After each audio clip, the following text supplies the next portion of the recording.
Hello and welcome everyone.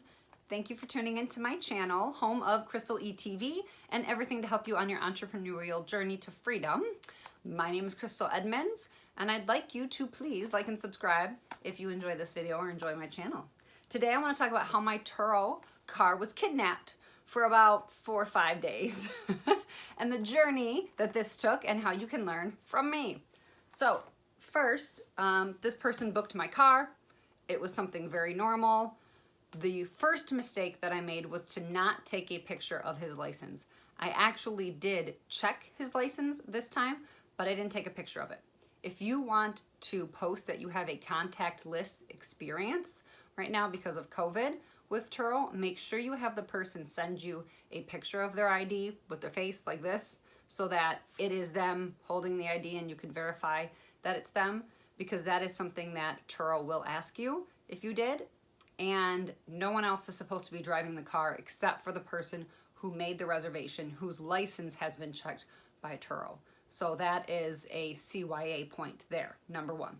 Number two, when somebody contacts you outside of the Turo app, it should make ding, ding, ding, red lights go off, okay? Red flag alert, do not continue. This person contacted me outside of the Turo app and he called me and said, oh, it's snowing right now and I can't go inside the app, but I want to extend my trip for tomorrow, which wasn't a big deal. I actually didn't need the vehicle back until the following Sunday, and this was on like Tuesday. So, okay, sure, go for it. Then I kept checking my phone and there was never a request in. And in my mind, I thought, oh, he said, hang on, I need to pull over and get a hotel. And I'm thinking, BS. I don't trust anything that anybody says. I don't know if it's because of my background and where I come from, but I don't trust anything that these people say. So I was right. He didn't go in and make the trip. So then the next morning, he created a new trip. He requested the car from 11 a.m. till I don't know what time. I immediately contacted Turo support and I said, this person, it's the same trip. This person was supposed to go in, and so they closed the gap so that it looked like one long trip. Because I needed to make sure, again, CYA, because this looked like a brand new trip within the app. It looked like one ended and a new one started, and I had no way to take pictures and to put new mileage on the car. And I needed to make sure that they knew this was all one trip so that at the end, I'd be able to take my closing pictures and everything would be covered. So they did. They closed the gap for me. It's all noted. This is the same. Well, then again, the car is supposed to be returned and he's not. He says he's going to go in the app and he's contacting me all outside of the Turo app. Now, what's interesting is what is that Kevin Hart special that says, see the way my bank account is set up. See the way it's connected.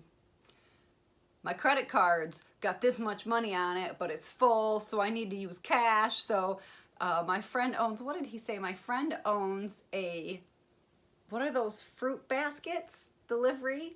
And I'll give you one of those. You can have, I'll give you a big fruit. Oh, what are the flowers that are supposed to look, it's fruit instead of flowers. And I'm like, I can buy my own fruit. I don't need fruit. Just pay for the car. But as I'm talking to him, I don't want to piss him off because I don't want him to just disappear on me, because then I won't know when the Jeep is coming back and I won't have at least some ears on it, is how I felt. So I just said that, okay, and I immediately contacted Turo. And I said, this person's been contacting me outside of the app and my car still isn't back. So now he's gonna get charged for an extra day.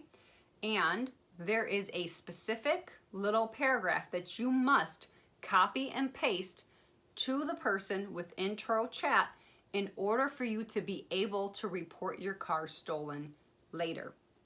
Because at this point, my car isn't stolen. I gave the person the keys, so I cannot turn around and just report it stolen.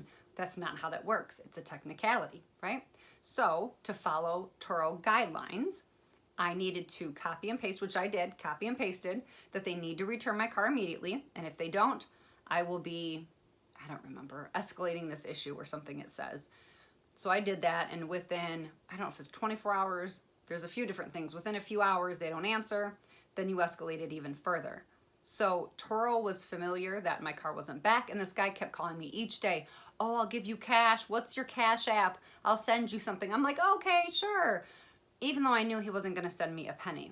So then finally by Saturday, it was Tuesday, Wednesday, Thursday, Friday, and each day, oh, I've got something for you. Each day was a phone call, which was so annoying. But I'm thinking, I'm gonna get paid because he is gonna owe me for each day now that he has the car. Wrong technicality, I misread their terms of service. Listen to how this turned out. So the car on Saturday, I said, listen, it absolutely has to be back by Sunday because I need time to clean it out because it goes back out Monday. And I made sure I kept telling him it absolutely has to be back. The car is going to be reported stolen if you do not bring it back. So finally at like midnight or after, he brings the car back. And I only had a few hours now to clean this car out. It was a mess. He brings the car back, says it's returned. I go to the spot where it's returned, and it's past midnight, so I've got to take my phone out with the light and look all around the car to see if there's any dings or dents. It seems to be okay on the outside. I take all the pictures that I need to take of the outside. And the next thing I do is open up the rear end. Oh my gosh. There was dog food everywhere. There were empty crates here and there. So he clearly had a dog in the car, a puppy, and I felt so bad for the puppy. He had smoked in my car. It was dirty. There was definitely some ash here and there. And then I turned the car on. And I'm like, how do you... There's no wiper fluid, and there's a low tire. Like, what was this person doing? So I took all the pictures I needed to record all of this. And come to find out, they do not get charged for every single day that people have your car. They only get charged 24 hours. So when you look at the fee schedule for a late return, if it is more than 3 hours late, they get charged for the next day, and they could possibly get a $50 improper return fee. And that's it. If they keep it for 5 days, a week, a month, you know, I mean, you report it stolen by that time, but you only get that first day after 3 hours, that one day, and that's it. So I highly suggest that if anybody kidnaps your car, like this scenario, that you have taken a picture of their license and you can go drive by their house to see if the car is there. That is the first thing that you would do if you don't have a recorder on this, which I thought that my Jeep had an app that I could see where it is, but it does not. So, oh well. And he was in contact with me, so that's why I wasn't too scared yet. And I started to get a little mean at the end, and he did return it. But then my turnaround time was a pain in the butt. Now, the cleaning fees and the extra mileage. He did have extra mileage too, which I don't mind so much because my car's gonna get miles on it no matter what.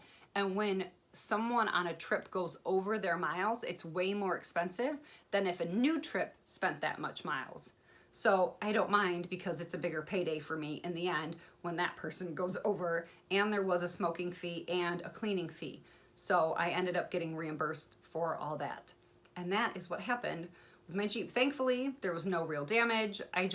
Actually, what broke my heart is I felt bad for the puppy that this person had because they clearly can't take care of it. And there was little kibble all over the back of my car, in the trunk area and everywhere. So that made me feel bad. But other than that, not too bad. I did end up getting paid, no damage to the vehicle, and it was returned. So number one, make sure you take a picture of their license. Number two, if you don't have a vehicle scanner, go to the person's house the day after your car is not returned and stay in contact with Turo customer support because they will let you know what the next step is that you need to do.